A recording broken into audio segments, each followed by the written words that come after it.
네, 물음표를 느낌표로 만들어주는 남자 조상희 변호사입니다. 그동안 잘 지내셨어요? 안녕하세요, 변호사님. 오늘은 어떤 주제에 대해서 말씀 주실 건가요? 네, 제가 지난번에 촉법소년에 관한 얘기를 드렸을 거예요. 오늘은 이 촉법소년과 맞닿아 있는 법, 바로 소년법에 관해서 오늘 제가 얘기 드리고자 합니다. 그러면 소년법은 촉법소년과 어떤 연관이 있는 건가요? 네, 소년법이 촉법소년과 어떤 연관이 있는지에 관해서 이제 생각을 해보자면, 먼저 촉법소년의 단어 제가 지난번에 얘기했는데 잠깐만 좀 설명드리자면 바로 14세 미만인 자들, 즉 형사 미성년자, 형법 제9조에 규정되어 있는 형사 미성년자에 관한 규정이죠.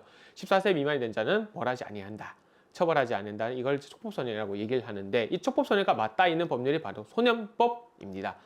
소년법 제1조에서는 반사회적 행위를 한 소년에 관해서 품행 교정, 환경 조정을 위한 각종 필요한 처분들, 보호 처분들을 하고 혹은 필요한 형사적 처벌들을 통해서 소년들을 교화시킨다 라는 취지로 규정되어 있습니다. 이 소년법에서 제일 중요한 것은 바로 이 법이 규정하고 있는 소년에 관한 의미인데요. 소년법에서 규정하고 있는 소년의 의미는 바로 제19세 미만인 자를 의미합니다. 즉 제19세 미만인 자에 관해서 이 법을 적용한다는 것으로 볼 수 있겠죠. 쉽게 얘기하자면은 바로 이제 형사 미성년자 중에서도 처분이 가능하다는 걸 얘기를 하는데요.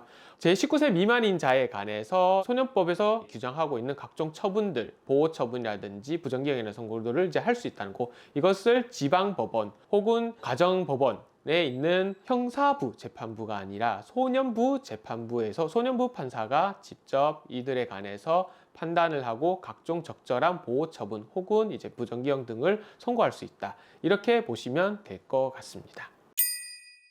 그럼 소년법에서 중요한 부분은 무엇인가요? 소년법에서 중요한 것은 바로 처우라는 부분입니다. 소위 이제 비행소년이라고 얘기하죠. 이제 불법 행위를 하는 소년들에 관해서 소년부 판사는 총 4가지의 처우를 선택할 수 있는데요. 바로 심리불개시, 그 다음에 불처분, 검사에게 송치, 그리고 바로 보호처분, 요 4가지를 결정할 수 있습니다. 이 중에서 중요한 것이 바로 보호처분이라는 겁니다. 보호처분은 바로 소년법 제32조에서 규정하고 있는데요. 이런 보호처분과 처분은 좀 다릅니다. 보호처분은 행정상의 각종 조치를 취하는 건데요.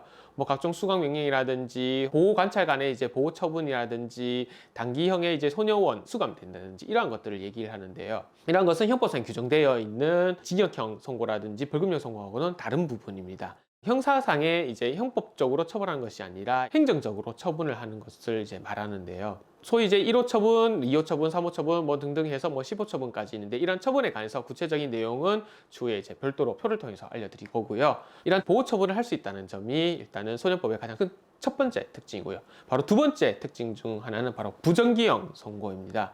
부정기형이란 소위 저희 형법상에서 이제 벌을 할 때, 소위 처벌을 할 때는 징역 1년 혹은 징역 2년을 선고한다, 혹은 벌금 1,000만 원에 선고한다, 이렇게 딱딱딱 끊어서 선고를 합니다. 하지만 부정기형이랑은 딱딱 끊는 것이 아니라 장기와 단기가 정해져 있어요. 형을 소위 이제 단기 1년, 장기 2년 이렇게 선고를 하는 거죠.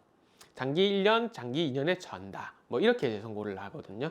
즉 형이 정해져 있지 않아서 그 형의 단기와 장기형 중에서 이제 적절한 형사리를 하게 되는 거죠. 그래서 이러한 점이 소년법의 가장 특징 중 하나이고요.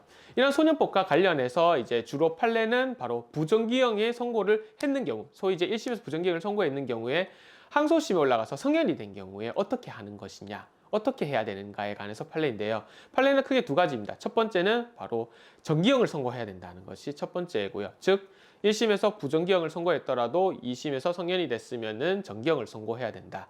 그리고 두 번째는 불이익 변경 금지와 관련해서 1심에서 이제 부정기형을 선고했을 때 2심에서 정기형을 선고해야 될 경우 정기형의 불이익 변경 금지의 기준이 뭐냐, 즉 단기와 장기 중에 무엇으로 기준을 잡아야 되느냐인데, 이 점과 관련해서 대법원은 단기와 장기의 중간을 기준을 잡아야 된다. 쉽게 예를 들어서 이제 1심에서 단기 1년, 장기 2년을 선고받았다면은 항소심에 올라가서 성현이 된 자에 관해서 정기형으로 선고하고자 하는 경우에 1년 6개월, 즉 1년과 2년 사이 중간인 1년 6개월보다 더 높은 형을 선고해서는 안 된다 하는 경우에 불이익변경 금지 원칙에 반한다라고 보는 것이 대법원의 태도입니다. 네, 오늘 이제 소년법에 관련해서 제가 얘기를 드렸는데, 소년법의 가장 큰 특징 2가지, 바로 보호처분과 부정기형을 선고할 수 있다는 거고요. 그리고 소년법에서 이제 처분을 이제 받는 사람은 10세 이상 24세 미만인 자에 관해서는 이제 처분을 할 수 있고요. 14세 이상과 19세 미만인 자에 관해서는 이제 보호 처분이 부정기형을 선고할 수 있다. 이렇게 보시면 될 것 같아요. 즉 지난번에 제가 촉법소년에 관해서는 처벌을 할 수 있는 방법은 없지만 처분을 할 수 있다라고 얘기 드렸던 점이 바로 이런 소년법과 관련된 부분입니다. 이런 점을 꼭 참조해 주셨으면 하고요. 이상 조상희 변호사였고요. 도움이 되셨다면 구독과 좋아요 꼭 부탁드리겠습니다. 감사합니다.